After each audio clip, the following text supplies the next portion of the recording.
Bismillahirrahmanirrahim. Assalamualaikum warahmatullahi wabarakatuh. Kaifa halukum? Alhamdulillah, nahnu bi khair. Tayyib, qabla nata'allam, nabda dirasatana bi qira'ati ummil Qur'an Al-Fatihah. A'udzu billahi minasyaitonir rajim. Bismillahirrahmanirrahim. Alhamdulillahi rabbil alamin arrahmanir rahim maliki yaumiddin. إياك نعبد وإياك نستعين اهدنا الصراط المستقيم صراط الذين أنعمت عليهم غير المغضوب عليهم ولا الضالين آمين. Baik anak-anak, apa kabar? Alhamdulillah. Dan mudah-mudahan tetap semangat untuk mengikuti pelajaran kita kali ini. Pada pertemuan sebelumnya kita belajar mujahadun nafs, bagaimana kita mengontrol diri, mengendalikan hawa nafsu. Maka pada pertemuan kali ini kita belajar Al-Quran hadis dengan judul Hidup Menjadi Tenang dengan Menghindari Pergaulan Bebas dan Perbuatan Keji. Ketika kita mendengar kata pergaulan bebas, yang ada dalam pikiran kita adalah hubungan di luar nikah antara laki-laki dan perempuan. Hal ini dilarang oleh agama. Jangankan berzina, semua hal yang mendekatkan kita kepada zina saja dilarang oleh Allah Subhanahu wa ta'ala. Adapun tujuan pembelajaran bisa dibaca sendiri. Intinya, setelah KBM, peserta didik diharapkan dapat membaca, menyebutkan makna mufradat, menjelaskan kandungan ayat, dan dapat menghindarkan diri dari pergaulan bebas dan perbuatan keji. Yang pertama, mengamati. Coba kita amati beberapa foto kenakalan remaja. Ada yang merokok, ada yang pacaran, hamil di luar nikah. Bahkan saat ini banyak kejadian anak SD yang hamil dan melahirkan. Lalu ayat apa saja yang akan kita bahas pada kesempatan kali ini? Yang pertama, surat Al-Isra ayat 32.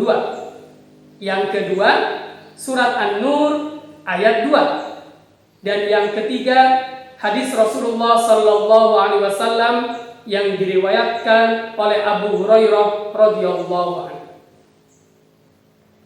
Baik, yang pertama adalah Al-Qur'an surat Al-Isra ayat 32. Allah Subhanahu wa taala berfirman, A'udzu billahi minasyaitonir rajim. Bismillahirrahmanirrahim. Wa la taqrabuz zina innahu kana fahishatan wa sa'a sabila.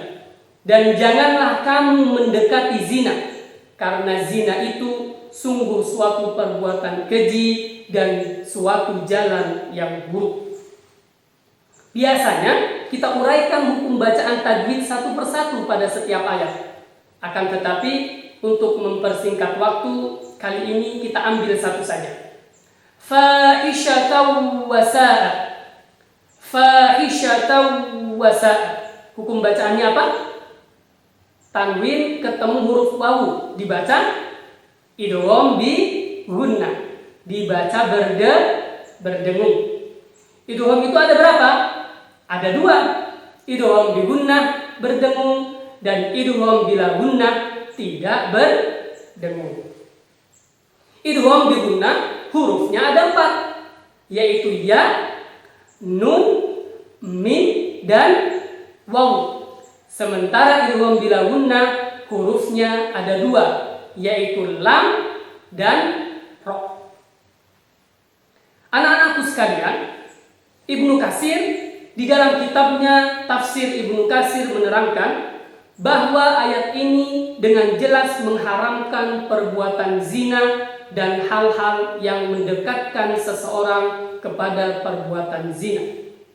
Bahkan ulama tafsir Imam Al-Qurtubi menyatakan bahwa keharaman zina pada ayat ini lebih balik atau lebih mendalam karena kosakata yang Allah pilih adalah wala taqrabu, jangan kalian dekati. Bukan wala taznu, jangan kalian berzina. Bila kata yang digunakan adalah wala taznu, maka yang diharamkan hanya perbuatan zina saja. Sementara ketika menggunakan kata wala taqrabu, maknanya sangat luas dan sangat mendalam. Segala perbuatan yang mendekatkan kepada zina adalah haram. Pacaran, kholwat berdua-duaan, pegangan tangan, bahkan pandang-pandangan saja diharamkan oleh Allah Subhanahu wa ta'ala. Kenapa? Karena kata yang digunakan adalah wala taqrabu, bukan wala taznu. Apalagi zina sangat-sangat diharamkan oleh Allah Subhanahu wa ta'ala. Asy-Syaukani dalam kitabnya Fathul Qadir mengatakan bahwa pelarangan zina pada ayat ini diawali kata pengantar, janganlah kamu dekati. Artinya, segala kreativitas budaya yang mengarahkan manusia menuju perzinahan diharamkan oleh Allah. Apa contohnya? Mengumbar aurat, memakai pakaian seksi, pandangan mata yang liar, pikiran kotor, mesum, dan lain sebagainya. Terkait ayat selanjutnya, innahu kana fahisyatan wa sa'a sabila, sesungguhnya zina adalah perbuatan yang keji dan suatu jalan yang buruk. Al-Qurtubi berkata, karena zina menjerumuskan pelakunya ke dalam neraka jahanam dan termasuk dosa besar. Di samping itu, hukuman bagi orang yang berzina sangat keji dan buruk, baik di dunia maupun di akhirat. Maka Allah tegaskan dengan kata wasa'a sabila, suatu jalan yang buruk. Baik, kita lanjutkan ke surat selanjutnya, yaitu surat An-Nur ayat 2. A'udzu billahi minasyaitonir rajim. Bismillahirrahmanirrahim. Az-zaniyatu waz-zani fajlidu kulla wahidin minhuma mi'ata jaldah wa la ta'khudhukum bihima ra'fatun fi dinillahi in kuntum tu'minuna billahi wal yawmil akhir wal yashhad 'adabahuma ta'ifatun minal mu'minin. Pezina perempuan dan pezina laki-laki deralah atau cambuklah masing-masing dari keduanya 100 kali. Dan janganlah rasa belas kasihan kepada keduanya mencegah kamu untuk menjalankan agama hukum Allah jika kamu beriman kepada Allah dan hari kemudian. Dan hendaklah pelaksanaan hukuman mereka disaksikan oleh sebagian orang-orang yang beriman. Anak-anakku sekalian, coba kita uraikan satu hukum bacaan tajwid pada ayat ini. In kuntum. Ini hukum bacaannya apa? Ikhfa. Apa itu ikhfa? Yaitu samar. Artinya bunyi huruf nun disamarkan karena bertemu dengan huruf kaf dan huruf ta. Jadi bacaannya bukan in kuntum, bukan. Itu jelas. Akan tetapi in kuntum, nunnya dibaca samar, tidak jelas dan juga tidak berdengung. Huruf ikhfa ada berapa? Ada 15. Baik. Ayat ini menjelaskan hukuman bagi orang yang berzina. Orang yang berzina itu ada dua kemungkinan.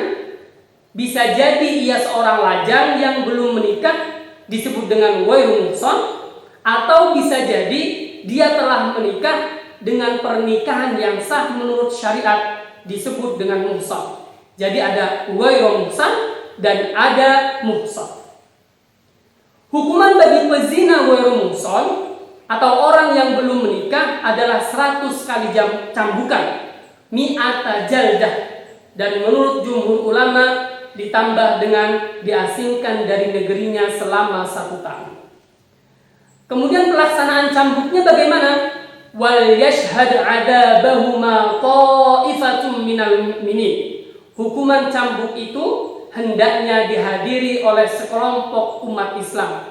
Tidak boleh di kamar, tidak boleh di hutan, tetapi di depan orang banyak. Selain untuk efek jera bagi si pelaku, juga menjadi pelajaran bagi orang lain. Sedangkan hukuman pezina yang sudah menikah atau muhson adalah dirajam, yaitu dilempari batu sampai mati. Kalian tahu, tubuhnya dimasukkan ke dalam tanah sampai leher, lalu dilempar dengan batu kecil atau kerikil sampai ia mati. Inilah kenapa Allah mengatakan bahwa zina adalah perbuatan keji dan suatu jalan yang buruk. Innahu kana fahisyatan wa sa'a sabila. Jangankan di akhirat, di dunia saja hukumannya begitu keji, buruk dan terhinakan, dicambuk atau dirajam di hadapan orang banyak. Ayat ini juga menegaskan bahwa dalam melaksanakan hukuman itu tidak perlu merasa iba dan kasihan jika benar-benar beriman kepada Allah dan kepada hari akhir. Wala ta'khudhukum bihima ra'fatun fi dinillah in kuntum tu'minuna billahi wal yaumil akhir. Dan janganlah rasa belas kasihan kepada keduanya mencegah kamu menjalankan hukum Allah jika kamu beriman kepada Allah dan beriman kepada hari akhir. Anak-anakku sekalian, Islam sangat menghormati 5 maslahah atau kepentingan yang diakui oleh syariat Islam, yaitu memelihara jiwa, memelihara agama, memelihara akal pikiran, memelihara harta kekayaan, dan memelihara kehormatan. Sementara zina itu adalah perlawanan terhadap kehormatan. Oleh karena itu, zina sangat dilarang dan diharamkan oleh Allah Subhanahu wa ta'ala. Kemudian pembahasan yang ketiga adalah hadis Rasulullah sallallahu alaihi wasallam. La yazni zani hina yazni wa huwa mu'minun wa la yashrabul khamra hina yashrabu wa huwa mu'minun wa la yasriku as-sariqu hina yasriku wa huwa mu'minun wa la yantahibu nuhbat yarfa'un nas ilaihi fiha absarahum hina yantahibuha wa huwa mu'minun. Seorang pezina tidak beriman ketika ia berzina. Seorang peminum khamr atau minuman keras tidak beriman ketika ia minum.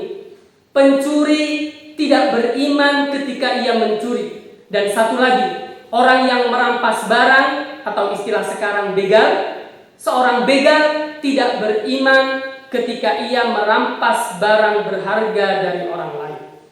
Jadi ada 4. Pezina, peminum, pencuri, dan begal. Mereka semua tidaklah beriman ketika melakukan dosa. Menurut sebagian ulama, imannya tidak sempurna.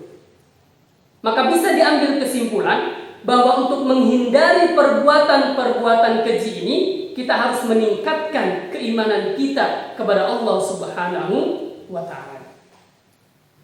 Iman merupakan landasan utama dalam hidup manusia. Jika imannya kuat, ia tidak akan tergoda oleh godaan perbuatan dosa. Namun jika imannya lemah, ia akan mudah tergoda melakukan perbuatan dosa. Keimanan menjadi barometer perbuatan manusia. Dan yang perlu kita perhatikan, Allah Subhanahu wa ta'ala berfirman dalam surat An-Nur ayat 26, Al-khabithatu lil-khabithin wal-khabithuna lil-khabithat wat-tayyibatu lit-tayyibin wat-tayyibuna lit-tayyibat.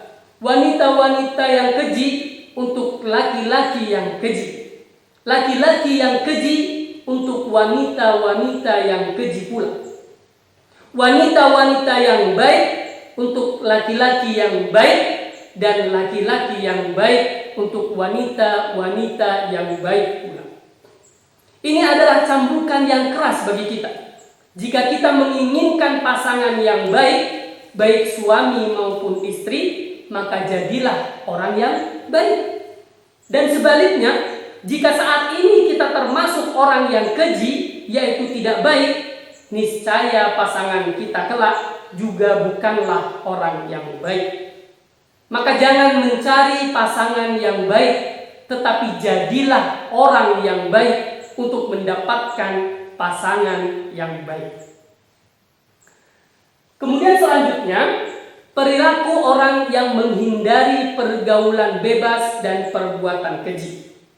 Hal-hal yang memicu seseorang melakukan perbuatan zina dan harus dihindari, diantaranya adalah melihat aurat, mendengar hal-hal yang mengundang hawa nafsu, pergaulan bebas laki-laki dan perempuan, berduaan, kholwat dengan lawan jenis yang bukan mahramnya atau pacar. Semua ini harus kita hindari. Adapun kesimpulan dari pelajaran kita hari ini, yang pertama surat Al-Isra ayat 32, larangan mendekati perbuatan zina, termasuk hal-hal yang mengantarkan pelakunya berbuat zina. Mendekati hal-hal yang mengarah ke zina saja diharamkan, apalagi berzina, sudah pasti sangat diharamkan. Kemudian yang kedua, surat An-Nur ayat 2. Hukuman bagi orang yang berzina. Jika pezina muhsan sudah bersuami atau istri, hukumannya dirajam sampai mati. Jika ghairu muhsan belum beristri atau bersuami, hukumannya dicambuk 100 kali dan diasingkan selama 1 tahun. Juga adanya larangan agar tidak iba dan kasihan yang menyebabkan tidak melaksanakan hukum Allah Subhanahu wa Ta'ala. Kemudian yang ketiga, kandungan hadis Nabi.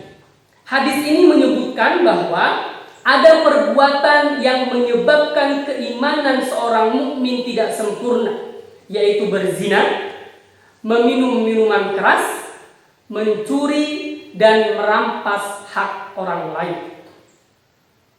Baik anak-anakku sekalian, inilah yang dapat saya sampaikan. Sebagai seorang muslim, hendaknya kita hindari perbuatan keji dan semua hal yang mendekatkan kita kepada perbuatan keji. Mudah-mudahan bermanfaat bagi kita semua. Kita memohon dan kita berdoa kepada Allah, semoga kita diberikan kekuatan iman dan Islam agar terhindar dari perbuatan-perbuatan keji ini. Dan juga memohon kepada Allah agar kita diberi kesehatan dan terhindar dari segala penyakit. Amin, amin, ya Rabbal Alamin. Nakhtatim bil hamdalah. Alhamdulillahi Rabbil Alamin. Wa qira'atil du'a. Subhanakallahumma wa bihamdika. Ashhadu an la ilaha illa anta. Astaghfiruka wa atubu ilaik. Mohon maaf bila ada kesalahan. Sampai jumpa di lain kesempatan. Assalamualaikum warahmatullahi wabarakatuh.